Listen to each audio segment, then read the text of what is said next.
Now, my two comments in the kitchen this evening are, first of all, 22-year-old Shima. She's actually from LA. Unfortunately. Second, we have John from Greenock. That's just outside Glasgow, in fact, where my parents are from. That's OK, chef. Right, tonight's starter is the most amazing watercress soup. Very simple, very straightforward, and it's finished with a delicious poached egg. Hot olive oil, watercress in.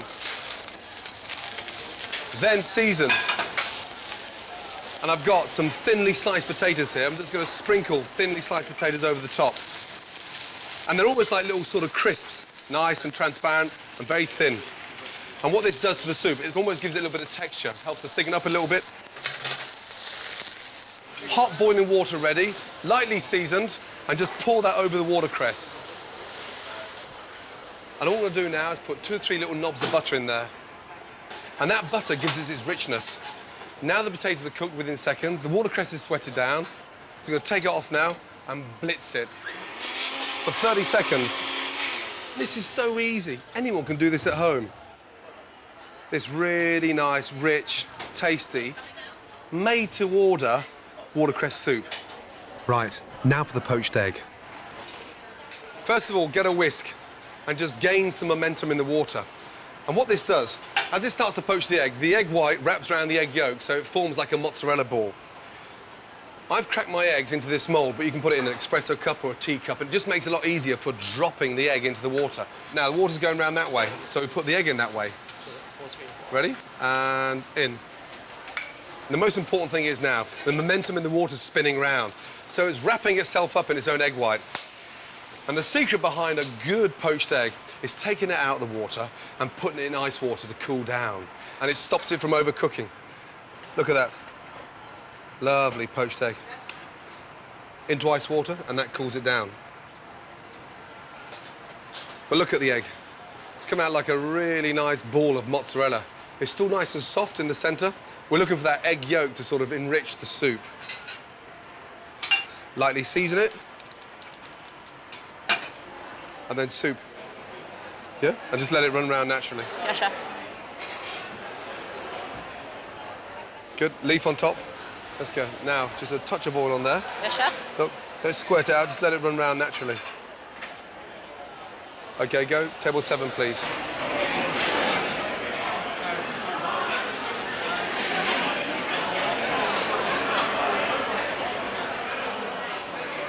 On appearance, it was quite surprising, but on taste, it contrasted to that surprise. It was really, really lovely. I really enjoyed it.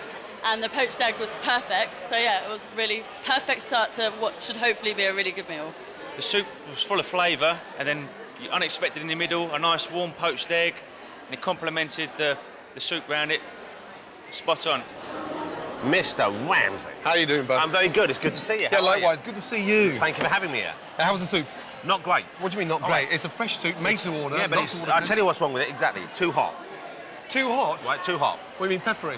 No, too hot. I had to blow on I it. find it amazing that you've actually finished 2/3 of it. Now you start complaining. Well, because I'm a good guest. But I tell you what, if that came in a can, I wouldn't buy it again. What went wrong tonight, Gordon? Yeah, Is it pressure? I'm always under pressure. You're leaving your talent on the pavement. Which is where the soup looks like it came from. Look at the colour of that. But it's fresh, it's vibrant. OK, let me Well, ask you know what? It was nice, but here's the other thing as well. Is, look, weren't blown away. I'm hoping to have sex with one of these people around the table later on, but now we've all got green stuff in our teeth. Well, now you've got to think ahead. So that means you've got to keep your mouth closed. I've got to- I need which a is straw. difficult for you, isn't it? Yeah. Of course I can't be quiet. Last time I was on your show, Yes, sir. you cooked for me. Yes, excellently. I gave you a Which- marvellous hold on, octopi. It was a disaster. Well, The octopus, I was still chewing on it 3 days after. I think it's still alive, even now, and that was months ago. If you had one thing that you'd ask me to sort of help teach you to do, what would it be? Well, OK, I tell you what do you think? You know the raw material. Oh, God, I You've mean... got someone here who's burning with ambition. I'm young, I'm keen, I'll put in the hours. I know you chefs work 2 or 3 hours a day. Cooking lobster properly. I do that. Oh, no, hold it. Go on. I wouldn't want to put it in alive, though. Do I have to put it when it's alive? It's the only way you can identify it's fresh. I can't do that. You've got to do it. No, I've got to break that now. You've got to get a lobster in a pot live. I'll only eat one if I know it's been run over or died of old age or the cold. Let me just show you now, yes, for 2 minutes, a quick secret, how to cook a lobster properly. I'll give it my best shot. Good man. OK. OK. What? OK, Sarge, I've got a new commie in. Any idea how long I've been dying to see you in this? Look at the size of it. Will that fit? What do I put on first? Put that on there first, mate. Hey, you know what?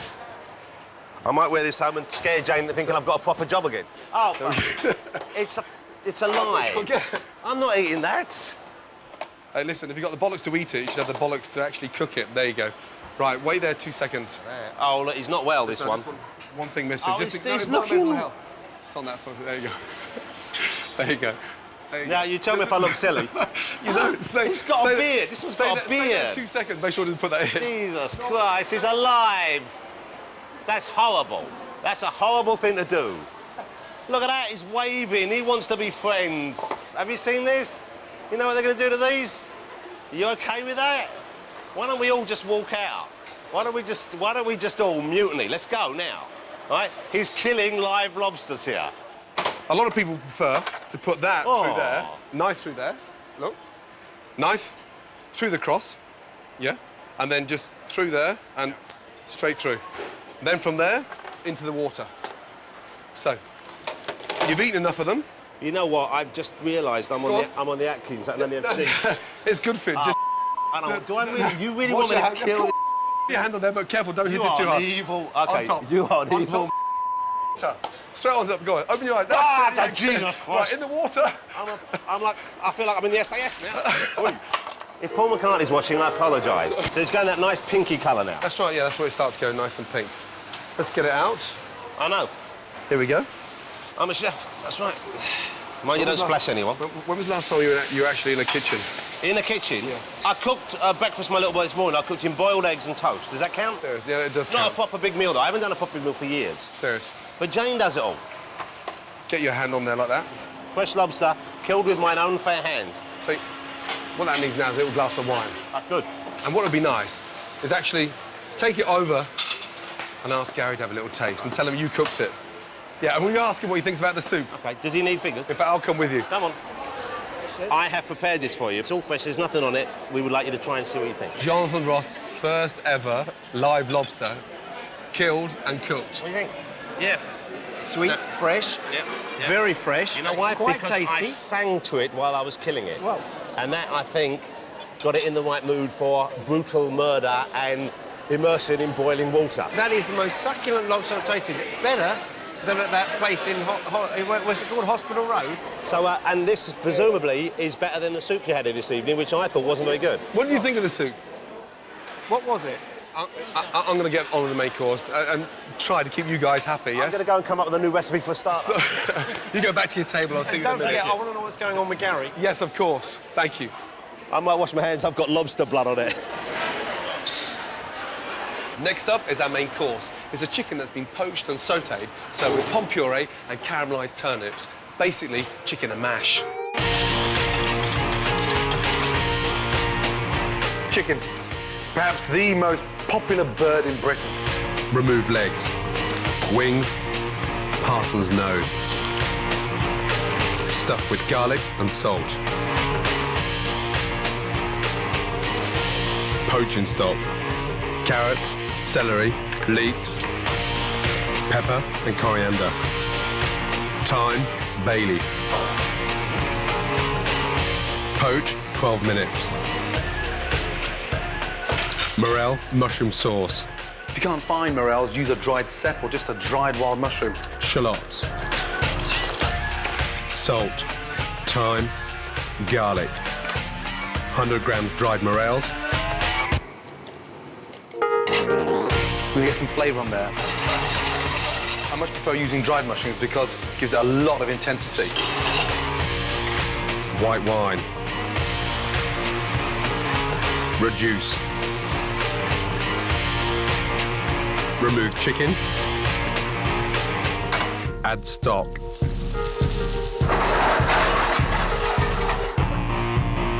£150ml, double cream. And the secret behind this sauce, of course, is getting it to almost like a cafe au lait colour.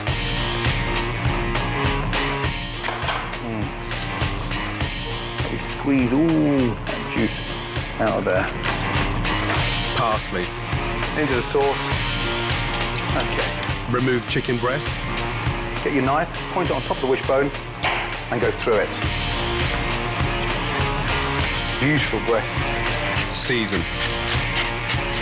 hot pan. Olive oil.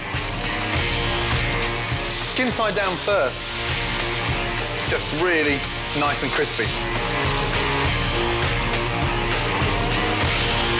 Butter.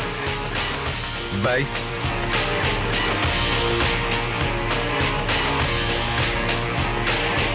Chicken with morel mushroom sauce. Done. Now, poaching the chicken and then sautéing actually helps to keep the breast nice and moist. And we all know what dried chicken tastes like. There's nothing worse. So the idea of poaching it first is to render the fat down. Then it's put in the pan, sautéed, and it keeps the colour and gives the skin a really nice flavour. A little bit of butter in there now. I start getting some colour on there. A bit of sugar. That's right. Now, we're serving turnips with the chicken.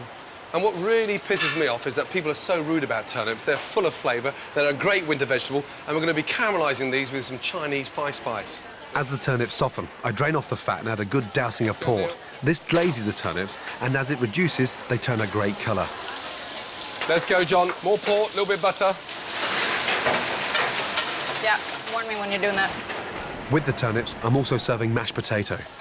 Now, some people use very fluffy and floury potatoes, but I'm using a nice waxy potato to help take on more cream and butter.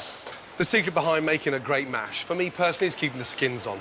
The skins protect the potato, so therefore it doesn't absorb all that water. And we peel them when they're piping hot. Never be tempted to make a mashed potato in a food processor. That turns it into like a gluey, horrible mess. I use hot milk and a ricer to make the mash. A lot of people take the potatoes off the stove at this stage, but I use a low heat to cook off any excess water and melt in the butter. There we go. 4 here, Mark. 6 first, and don't burn that butter, Shima. Watch that butter doesn't burn there, yes? Mark 4 and then 6, yes? 4, yes? Yep. Hello, Rach. Hello. Good to see you. Welcome back. Giles. Hello, Gordon. How was the soup? The soup tasted healthy. Healthy? Very, very healthy. Green, like a plunger. Go through you. Really livened things up. I'm sure the other punters liked Rach, it. did you enjoy yourself? Yeah, oh, I loved it. Yeah? Now, last week you did a report for us on supermarket sausages. I did. And you've been back there this week. I've been back to the supermarkets because this week it is the National Consumer Council's annual supermarket survey, which is something that all the supermarkets get very excited about. Yeah, just almost like the sort of Michelin guide coming very out every year. competitive, Yep. very competitive. And But aren't they all just look the same, supermarket? well, you say that, but for instance, this year they went out, they bought 12 basic items from all of the supermarkets. Between the highest and the lowest salt content, there was 22%, so they're not all the same. So who's won this year? Well, the results are not officially announced until tomorrow, but we have got the scoop tonight. In Britain, we spend an average of £1,745 per person each year in supermarkets. That's 85% of the money we all spend on food. This means the supermarkets play a pivotal role in shaping the health of the nation. We've got a real problem with our diet in this country. Over half of us are either overweight or obese, and year on year, those numbers are increasing. So here at the F Word, we got into bed with the NCC to find out how much responsibility our supermarkets take for the nation's health. Every year, they do a spot check survey of the top 9. We've looked at 12 key foods, everyday foods, in stores around the country, and the way in which supermarkets promote the foods to us. And we have now rated them for how much they care about our health, or whether really they're just competing on price. The NCC looked at salt levels in each retailer's own brand foods, as well as judging them on wider factors, such as clear labelling, the promotion of healthy eating, and whether or not they keep sweets at the checkout. So which supermarket would people guess comes in last place in the survey? Sainsbury's. Co-op. Asda. In bottom place this year is the no-nonsense northerner of supermarkets, Morrison's. We looked at salt levels in 10 everyday foods, and we found that Morrison's came out with some of the saltiest foods on sale. Morrison's advertising slogan is "More reasons to shop at Morrison's." Well, a high level of salt in your own brand products is one reason to shop elsewhere. In response to the survey, Morrison said, The NCC report is inaccurate and does not present a true reflection of our approach to health responsibility, failing to recognise the progress we have made. We have introduced our Eat Smart healthy eating range and extended our Better Because brand, in addition to an ongoing robust salt reduction programme focused on the most popular products sold in stores.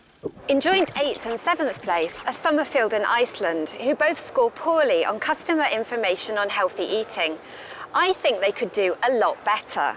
In 6th place, we have the giant of the high street, the juggernaut of food stores, Tesco. Tesco's score was disappointing. They're the biggest retailer. They take nearly 1 in 3 of every pound that we spend in supermarkets on food.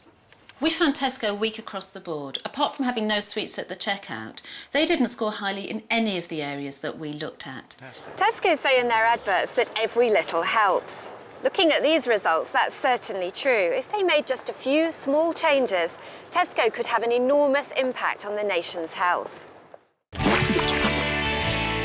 Asda has improved more than most and is up from 7th to 5th place.